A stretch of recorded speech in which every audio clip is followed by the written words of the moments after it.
Almost 9-10 lakhs.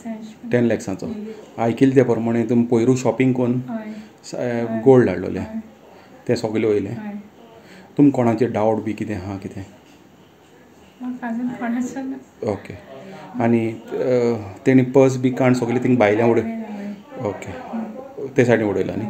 तूं एकलें आहलोलें हिंगा? Bye आहलोले तुगेले. ह्या रुमाक कोण आहलोलो? ह्या रुमाक तेका कांय केलें ना न्ही कोण न्ही तेणी? ओके. आनी तूं दुसरी रूम? तूं आनी तुगे बाय धाकटे बाय घेवन आहलोले. ओके. तुमकां कांय खबर ना? तूं कितून कळ्ळें चोरी जाली म्हणून? मॉर्निंग मिसा वचपाक उठलो म्हणून मागीर ते कावंटराचेर वॉचा बॉक्स आहलोले. ओके.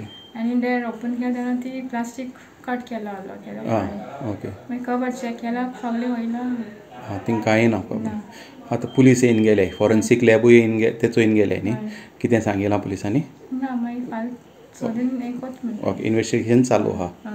ओके. आनी पुलीस स्टेशनान बी आपयलो तुमकां? ना कांय आपयलें ना न्ही. ओके. देव बरें करूं.